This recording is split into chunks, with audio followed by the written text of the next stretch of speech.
Hi comic book fans, and welcome to another SuddenlyComics.com video. Today it's a horror video. It's a disaster video. So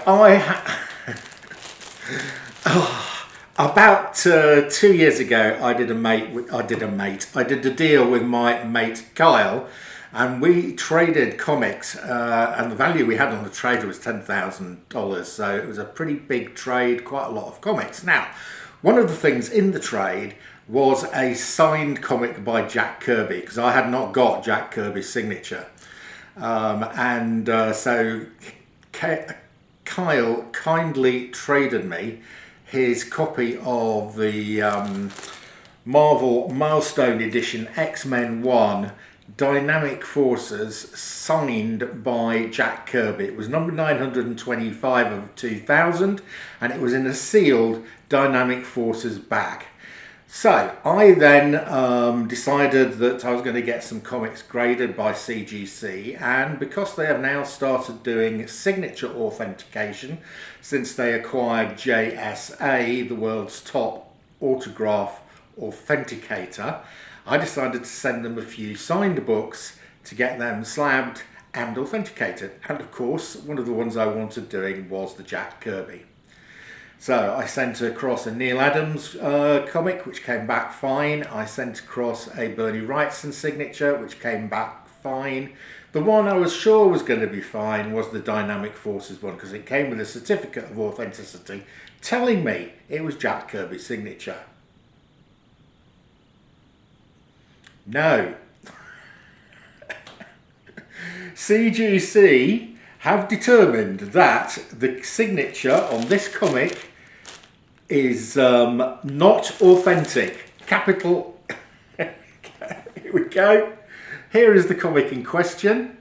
You can see it's got a lovely signature down here that looks very like Jack Kirby's signature.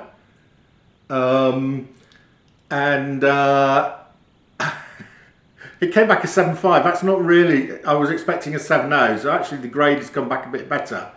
However, how much is this worth?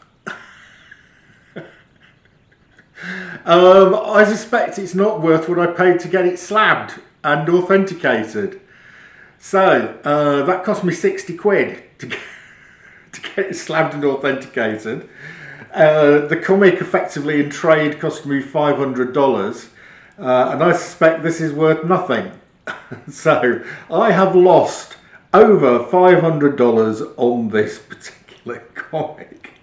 Now then, I have to ask the question, what has happened? So let's see. So first of all, this is the world's top signature authentication system.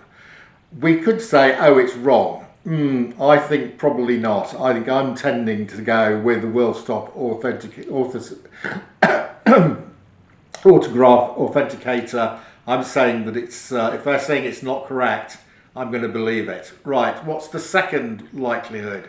Second likelihood is that Dynamic Forces did indeed get these signed by Jack Kirby. They put it in the bag, and sometime between them putting that comic in the sealed Dynamic Forces bag and me sending it off to CGC, somebody opened up the bag, took out the original Jack Kirby signature and put in a fake Jack Kirby signature.